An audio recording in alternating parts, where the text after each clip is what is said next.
नमस्कार, मैं आईबी महाविद्यालय में आपका हार्दिक अभिनंदन करती हूँ।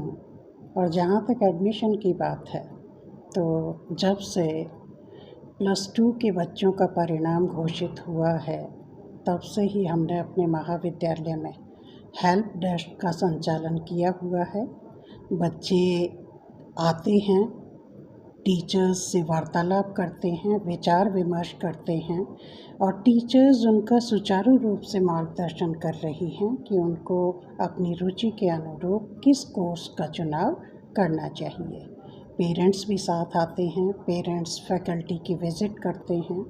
और मैं एक विशेष बात बताना चाहूँगी कि जब कोई साइंस या बीसीए का इच्छुक विद्यार्थी हमारी फैकल्टी विज़िट करता है, तो पेरेंट्स के साथ साथ वो भी बहुत ही प्रफुल्लित हो जाता है कि ऐसी बिल्डिंग तो हमने देखी ही नहीं है।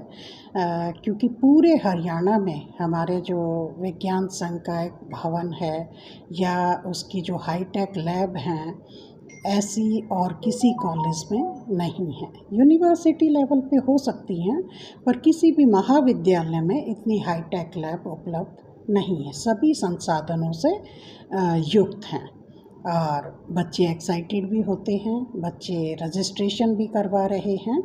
तो हर संभव सहायता हमारे हेल्प डेस्क की तरफ से उन बच्चों को प्रोवाइड की जा रही है। कोर्सेज़ की बात करूं तो हमारे यहाँ बीए, बीएससी, बीकॉम तो हैं ही, उसके साथ बीएससी बायोटेक, या मैं कहूँगी कि हमने 3 कोर्सेज़ के लिए अप्लाई किया हुआ है। BSc home science, journalism and mass communication और फैशन डिज़ाइनिंग, पर इनकी अप्रूवल अवेटेड है। मुझे उम्मीद है कि 1 सप्ताह में उनकी अप्रूवल हमें मिल जाएगी, तो उसके बाद उसमें भी रजिस्ट्रेशन हम प्रारंभ कर देंगे। मैम, जैसे देखा जा रहा था कि इस बार लड़कियां अव्वल आ रही हैं। हाँ जी। और 12वीं में भी सबसे ज़्यादा लड़कियां आगे रही हैं। हाँ, तो लड़कियों को लेकर क्या सुविधा है, उनको लेकर कोई अलग से सिस्टम किया गया कॉलेज में? नहीं, लड़कियां तो पिछले वर्ष भी हमारे यहाँ लड़कियों की स्ट्रेंथ ज़्यादा थी एज़ कंपेयर टू बॉयज़। तो लड़कियों की तो हम शुरू से ही उनकी सुविधा का ध्यान रखते हैं। पूरा हमारा उधर गर्ल्स विंग है। हर तरह की जो संसाधन है वो गर्ल्स को उपलब्ध कराए जाते हैं। और एंटी रैगिंग है या एंटी सेक्सुअल हरासमेंट कमेटी है, ताकि गर्ल्स को किसी भी प्रकार की दिक्कत ना आए। और आईबी महाविद्यालय तो डिसिप्लिन के लिए जाना जाता है। हमने 10-10 सिक्योरिटी गार्ड कॉलेज में नियुक्त किए हुए हैं, ताकि क्योंकि पेरेंट्स जब बेटी को अब घर से बाहर भेजते हैं तो कहीं ना कहीं उनके मन में टेंशन रहती है, अरे कैसा माहौल होगा, कहीं बिटिया के साथ कुछ गलत तो नहीं हो जाएगा। पर ये महाविद्यालय पूरा जो अपना घर का जैसा वातावरण है वो प्रोवाइड करवाता है और डिसिप्लिन के लिए जाना जाता है। 10-10 सिक्योरिटी गार्ड हमने रखे हुए हैं ताकि गर्ल्स को कोई किसी प्रकार की दिक्कत ना आए।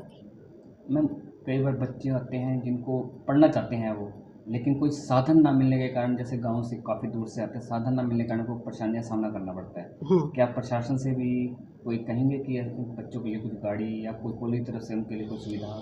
देखिए, हमारे महाविद्यालय को इस बार रूसा से, या मैं कहूँ अब उसका नाम पीएम ऊषा हो गया है, उससे 2.5 करोड़ की ग्रांट मिली है। और उसमें हमने छात्र छात्राओं की विशेष रूप से छात्राओं की सुविधा का ध्यान रखते हुए उसमें हमने 2 बसेस के लिए अपना प्रपोज़ल तैयार करके भेजा है, ताकि गर्ल्स को आने जाने में कोई दिक्कत ना हो, उन्हें ऑटो की वेट ना करनी पड़े। या जैसे जीप चलती हैं तो वो यही उसमें चलती फिरती 302 कहूँगी मैं तो उनको।